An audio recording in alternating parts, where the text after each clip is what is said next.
ఈరోజు వంట అల్లం పెసరపప్పుకి పోపు ఎగుతుంది. ఒకవైపు అన్నం అవుతుంది, ఒకవైపు పెసరపప్పు ఉడుకుతుంది. ఇంకా వంకాయ ఎండ్రాయిలు వండుదాం అనుకుంటున్నాను. మా గార్డెన్లో వంకాయలన్నీ కలెక్ట్ చేసి తీసాను. ఎండ్రాయిలు వండుతాను. కరివేపాకు లేదు. కరివేపాకు ఎప్పుడైనా లేనప్పుడు ఇది ఉంచుకున్నాను. కరివేపాకు అదే పొడిలా చేసి ఇది వేసుకుంటాను. ఇక్కడ వర్క్ దగ్గర కదా, బ్యాక్ సైడ్ రంగు డబ్బాలు గట్టా ఉంటాయి. ఈ పొడిని డైరెక్ట్గా వేసేస్తాను కొంచెం పప్పు ఉడుకుతునేటప్పుడు. ఇది వచ్చేమో పెసరపప్పు, అల్లం పెసరపప్పుకి పోపు, ఆవాలు, జీలకర్ర, ఎండుమిర్చి. ఇది ఒకటి అల్లం ఫుల్గా వేస్తాను. అల్లం పెసరపప్పు అంటే చాలా అల్లం వేయాలి. ఈ పప్పు ఉడుకుతుంది కదా, ఇలాంటప్పుడే వేసేయాలి. ఇందులో గరిటె కట్టకూడదు. ఇంకా అది అలా సిమ్లో ఉడుకుతూ ఉంటుంది. ఇలా పోపు ఎగుతుంది. అంటే కొంచెం ఇలా మాడినట్లయితే టేస్ట్ బాగుంటుంది. ఇంకా పచ్చిమిరపకాయలు, అల్లం, పచ్చిమిర్చి, ఎండుమిర్చి, దీని కారం ఇది.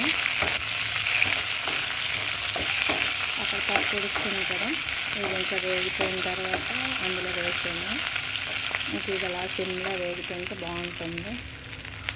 చూడండి అలా ఉడుకుతుంది. అన్నం కూడా అయిపోతుంది. ఇంకా ఈరోజు ఎండు రొయ్యలు, వంకాయ వండుతాను. మధ్య మధ్యలోనగా పొయ్యిలోన ఇలా పెట్టి ఈ ఐరన్ది పెట్టి దేనికైనా కన్నాలు కావాలంటే వేస్తుంటాను. ఇక్కడ ప్లేస్ అడ్జస్ట్మెంట్లు కబోర్డ్లు లేవు, అందుకే దోబెల్ని కన్నాలు పెట్టి ఒక దగ్గర మేకలు కొట్టి పెడుతున్నాను. పచ్చిమిరపకాయలు వేగినప్పుడు ఉప్పు వేయడం నాకు అలవాటు. ఈ ఉప్పు వేయడం వల్ల రెండు లాభాలు ఉంటాయి.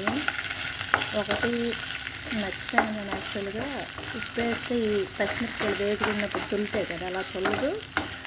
ఈ మిరపకాయలు హ్యాపీగా తినొచ్చు పప్పుతో పాటు. ఈ ఉప్పులో ఇలా వేగుతాయి కదా, ఆ తర్వాత ఉడుకుతుంది, బాగుంటుంది. ఓకే, బాగా వేగుతుంది. ఇంకా నువ్వులు ఆడించి నువ్వుల నూనెతోనే చేస్తున్నాను. కనుక నువ్వుల నూనె కావాలి, అందుకే వేరే డిఫరెంట్గా పొగలా వస్తుంది. ఇది ఇంకా పప్పులో వేసేసి పప్పు బాగా మరిగించుకోవడమే. ఎండు రొయ్యలు, వంకాయ కూరకి రొయ్యలు కొంచెం వేయిస్తున్నాను. ఇలా వేయించేసి కడిగితే నీరు వస్తాను. ఇందులో కూడా కొంచెం ఉప్పు వేసి వేయిస్తే ఇంకా బాగా వస్తుంది. కొంచెం ఉప్పు, పసుపు వేసి వేయిస్తాను. పసుపు,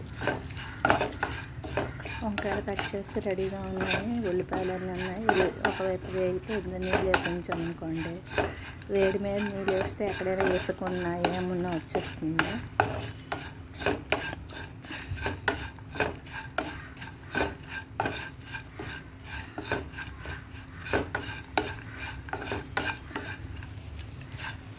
ఇది కూడా కొంచెం కలర్ మారిన వరకు వేయిస్తే బాగుంటుంది.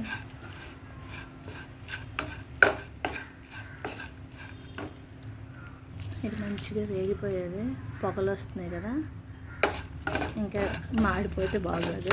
ఇలా వేగితేనే బాగుంటాయి. పప్పు అయిపోయింది.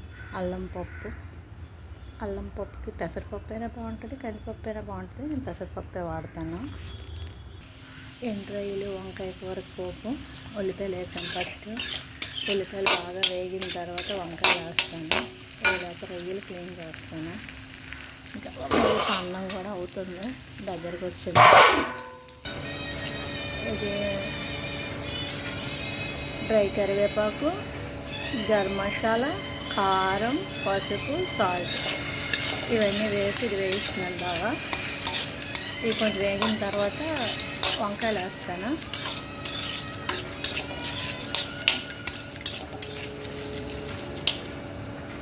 ఇంక ఇందులో ఈరోజు పూల్ మక్కన వేద్దాం అనుకుంటున్నాను.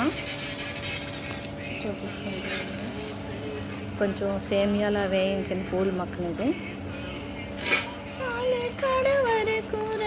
కట్టే కాలి వరకురా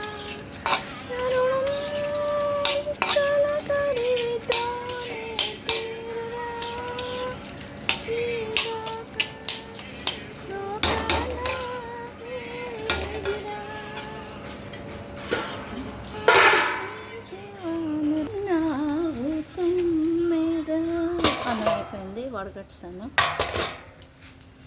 ఈ జోరెవరి కోసమే మెత్తని పరుపు తమ్మెద కాయలు వేస్తాను. ఇప్పుడు అల్లం వెల్లుల్లి అంటే పేస్ట్లా చేయకుండా దంచడానికి ఇది లేక ఇలా వేసాను. అంటే మెత్తగా చేస్తే బాగోదు.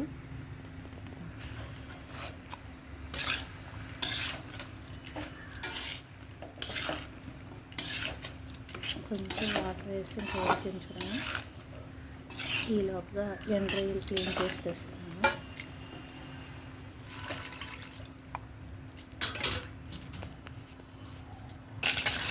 ఒకవైపు ఉడుకుతుంది. ఇప్పుడు ఎండ్రాయిలు క్లీన్ చేసి తెస్తున్నాను. బాగా ఆయిల్ పొడుతుంది, వాటర్ ఉన్నట్టుంది.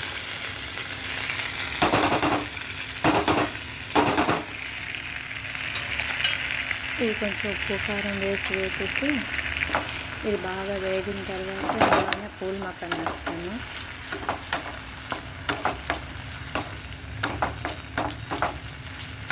పూల్ మక్కని, ఎండు రొయ్యలు, వంకాయ కూర.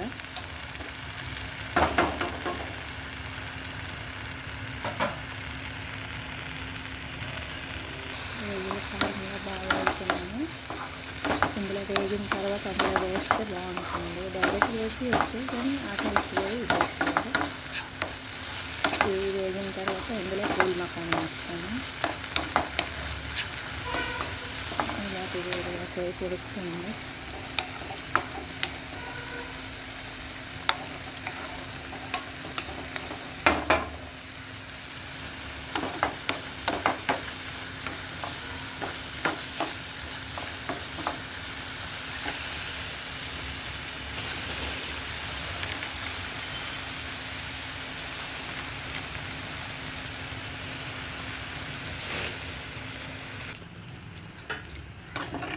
ఈ మకాన్ ఇలా వేగుతుంటే సైడ్ పెట్టుకోండి. ఫస్ట్ సేమియాలా వేయించినవి ఇప్పుడు ఇందులో రొయ్యలతో పాటు ఇలా వేగితే దీనికి కొంచెం ఉప్పు కారం పడుతుంది కదా. ఇప్పుడు అది ఉడికిపోయిన తర్వాత అందులో వేస్తాను. చిన్న సైజు అయిపోయింది, ఇలా అయిపోతున్నాయి. అందుకే కొంచెం కొంచెం వేస్తూ వేస్తున్నాను.